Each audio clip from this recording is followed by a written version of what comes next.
When you first feel the urge to grow something that doesn't naturally belong in your specific zip code, your initial instinct is usually to build upward. You look at the snow covering the ground, and you believe you need to construct a fortress against the elements. I see people doing this every single year. They go to the big box stores and purchase those flimsy plastic greenhouses. Or perhaps they build a frame out of PVC pipe and wrap it in expensive greenhouse plastic. Then comes the challenge of heating. You run hundreds of feet of extension cords across the wet grass, plugging in space heaters or heat lamps, desperately trying to keep the air temperature just a few degrees above the freezing point. You spend your nights watching the weather forecasts, worrying if the power might go out, or worrying if the wind will tear the plastic. You are fighting the winter, and winter usually wins. It is an exhausting way to grow food. The problem isn't your dedication. The problem is that you are fighting a battle on the surface, where the weather is most violent. When you build a structure on top of the frozen ground, you are surrounding your plants with cold air on all sides. You have to pay for every degree of heat you add. That is not a system. That is a constant emergency. I did it that way for years, and I spent more money on electricity than the fruit was ever worth. It wasn't until I stopped looking at the air and started looking at the dirt that things changed. We tend to think of the ground as cold because the surface freezes, but that is just the skin. Deep down, the earth is a battery. It holds the summer heat long after the snow falls. By ignoring that battery, you are working harder than you need to. What if you didn't need the heaters? What if you could grow a fig or a lemon tree in January without a single extension cord? The solution I found didn't cost me thousands of dollars. It cost me about 30 bucks and some sweat. It's not a new invention. It's an old method that relies on a simple truth. If you want to escape the cold, you don't build higher walls. You dig a hole. This is about working with the thermal mass of the planet rather than trying to heat the open air. It is quiet. It is invisible to the neighbors. And it changes the way you look at winter. I call this system a sun trap pit. Though you might hear it referred to as a pit greenhouse or even a wallapini in certain circles, the name matters less than the physics behind it. The fundamental shift here is realizing that the earth beneath your feet is not just solid matter to be built upon, but a massive thermal battery that charges up all summer long. When you build a standard greenhouse on the surface, you are essentially building a tent in a freezer. You have a thin layer of plastic separating your plants from wind chill and sub-zero temperatures. But when you dig, you enter a different world. In most of the United States, once you get below the frost line, usually about 3 or 4 feet deep, the soil temperature stabilizes. It hovers around 50 degrees F year-round, regardless of whether there is a blizzard or a heat wave up above. That 50-degree baseline is the secret engine of this entire system. If you are trying to keep a lemon tree alive in February, starting from 50 degrees is a whole lot easier than starting from 10 below zero. You aren't asking the sun to do all the heavy lifting. You're just asking it to top off the tank. By sinking the structure into the ground, we use the Earth's mass to moderate the swings. The soil walls absorb heat during the day, when the sun pours in, and then slowly release that heat back into the pit at night when the temperature drops. It works exactly like a stone hearth in an old farmhouse, radiating warmth long after the fire has gone down. You are trading the volatility of the air for the stability of the ground. The best part about this approach is that the primary building material is completely free. It's just the dirt you already own. When I tell people I built a tropical growing space for $30, they assume I scavenge lumber or use trash. But the reality is that 90% of the structure is simply the hole itself. The $30 went entirely to the glazing, the lid that lets the light in. Everything else is just geometry and labor. You don't need concrete footings. You don't need pressure-treated framing for the walls. And you certainly don't need a heating system. You are building a pocket of resistance against the winter. And unlike a high tunnel that creates a monthly electric bill, the pit asks for nothing once it is dug. It sits there quiet and efficient, doing its job simply by existing. It changes your relationship with the cold because you stop fearing the air temperature and start trusting the earth temperature. Now we pick up the shovel. This is the hardest part of the entire system. But the good news is you only have to do it once. You are not building a temporary structure. You are landscaping a permanent feature. For your first attempt, do not try to build a cathedral. I recommend starting with a footprint of 4 feet by 8 feet. Why? Because standard glazing materials, whether it's old sliding glass doors or polycarbonate sheets, usually come in those dimensions. You build the hole to fit the lid, not the other way around. You need to dig down at least 3 to 4 feet. This is non-negotiable. If you stop at 2 feet, you are still in the freeze zone. You have to get deep enough so that the bottom of the pit is touching that stable 50-degree ring earth we talked about. As you dig, don't haul that dirt away. Pile it up on the north side of your hole to create a berm. This serves two purposes. It acts as a windbreak against those northerly winter gales, and it raises the back wall of your pit. You want the north side higher than the south side, creating a slope. That dirt you are sweating over is your insulation. Bank it up thick and pack it down. There is one critical detail that ruins most beginners. Water. If you just dig a hole in clay soil, you haven't built a greenhouse. You've built a bathtub. When the autumn rains come, it will fill up and your trees will drown. You must check your drainage before you plant a single thing. I dig a small test hole in the bottom of the pit and fill it with water. If it doesn't drain in an hour, I dig a deeper sump pit in the center about 2 feet deeper than the floor and fill it with coarse gravel. This gives the water somewhere to go while it slowly percolates out. It's a boring step, but if you skip it, the system fails. You are creating a living space below grade. So you have to manage the hydrology just as much as the temperature. Once the hole is dug and the drainage is set, you need to put a lid on it. This is the trap part of the equation. This is where that $30 budget comes into play. If you go out and buy brand new double pane greenhouse glass, you have defeated the purpose of this project before you even started. You need to scavenge. The best material I have found for this is simpler than you think. Old sliding glass doors or shower doors. People throw these away constantly.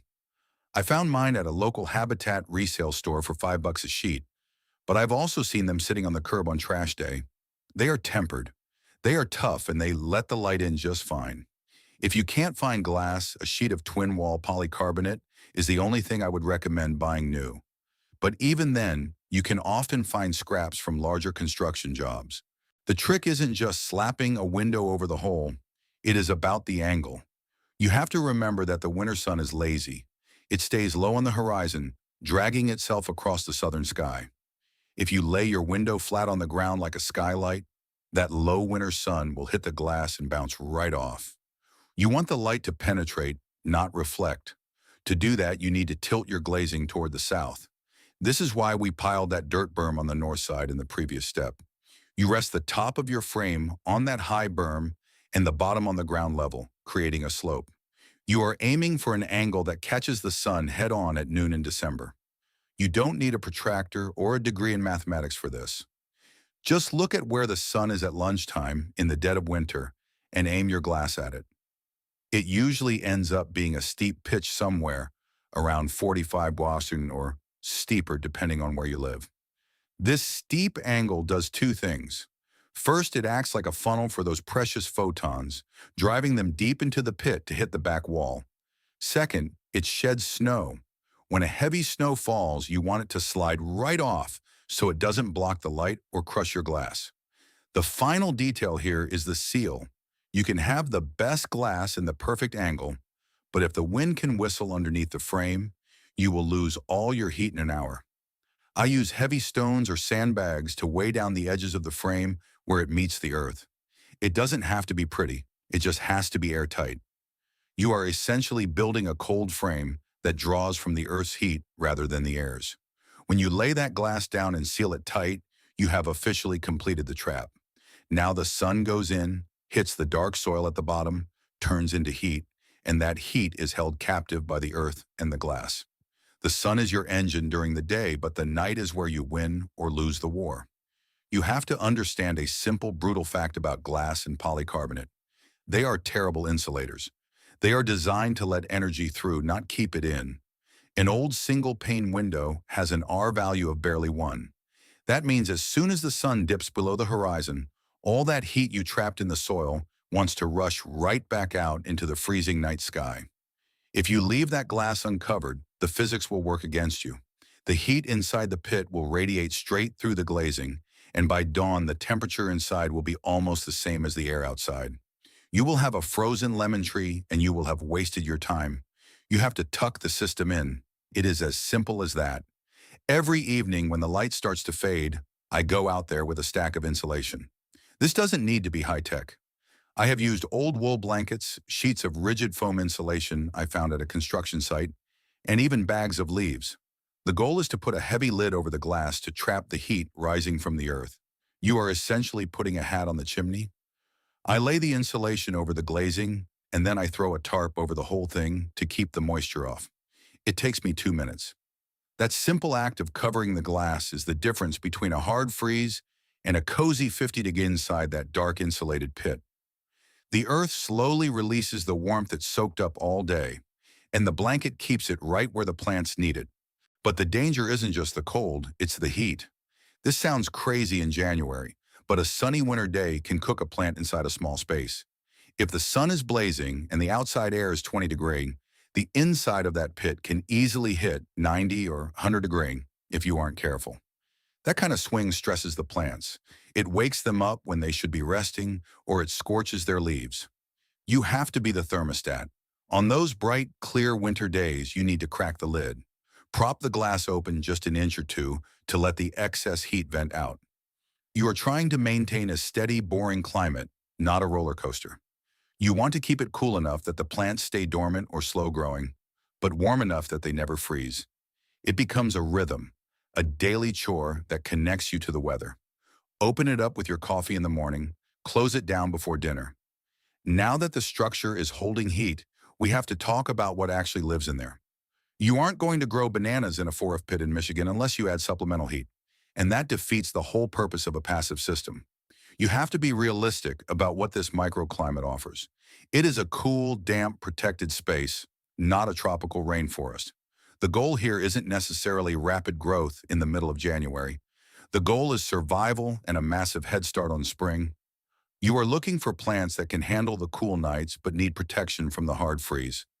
For me, the undisputed king of the sun-trapped pit is the fig tree. Figs are incredibly resilient. They naturally want to go dormant in the winter, shedding their leaves and sleeping through the cold.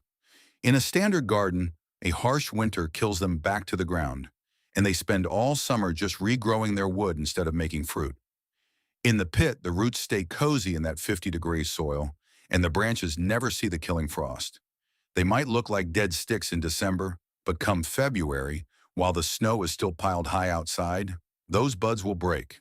By the time your neighbors are just planting their peas, you will have a fig tree with a full canopy and fruit already setting. Citrus is the other crop that thrives down here. Specifically, the tougher varieties like Meyer lemons or kumquats. Unlike figs, they keep their leaves, so they need that light we fought so hard to capture with our angled glass. They will sit there in the pit, green and happy, while the world outside is gray. They won't grow fast during the darkest days. They just sort of pause, but they hold on to their fruit. The key with citrus in a pit is patience. You aren't trying to force a bloom. You are just keeping the engine idling until the days get longer. The biggest mistake people make once the plants are in is drowning them. You have to remember that evaporation down in a covered pit is almost non-existent. The wind isn't drying the soil, and the sun isn't baking it. If you water on a schedule like you do in the summer, you will rot the roots in a month. I check the soil by hand, digging my finger down a few inches. If it feels even slightly cool and moist, I walk away. In the dead of winter, I might only water once every 6 weeks. You want the soil to be living and sponge-like, not a swamp. It's a quiet, slow environment, and your care needs to match that pace. You do less, but you observe more. The real return on investment here isn't the money you save on a bag of lemons. It happens on a Tuesday morning in February, when the wind is howling and the ground is frozen hard as iron. You walk out to that pit, brush a layer of snow off the glass, and open the lid. A puff of warm, humid air hits your face, smelling like wet earth and green leaves. You reach down and pull a fresh fig or a Meyer lemon that ripened while the rest of your garden was dead asleep. When you taste that fruit, you realize it is not just food. It is a stored piece of summer. It tastes different than what you buy at the store because it hasn't traveled 2,000 miles on a truck. It has been sitting right there in your backyard waiting for you. That moment changes how you look at the grocery store. You realize you are a little less dependent on that supply chain. You didn't need the power grid to stay up to keep that tree alive. You didn't need a heater. You just needed the thermal mass of the earth in a piece of scavenged glass. There is a quiet confidence that comes from that. It is not about hoarding food or prepping for disaster. It is about building a system that works whether you are paying attention to it or not. You are trading anxiety for predictability. You stop looking at winter as an enemy to be fought and start seeing it as just another season to manage. You don't need to go out and dig up your entire backyard this weekend. You don't need to rent an excavator or buy a truckload of lumber. My advice is to start small. Just try one test pit. Find a spot that gets good southern light. Maybe just 4 FT x 4 FT. Dig it deep. Find an old storm window and plant one hardy thing. See how the temperature holds. Watch how the snow slides off the glass. If it works, you can always dig another one next year. But for now, just pick up a shovel. If this story changes the way you look at the frozen ground in your garden, please subscribe and like the channel. We are unearthing the ancient wisdom and history that the modern world has tried to bury. Start planting your future today. The next treasure of the earth will be revealed very soon.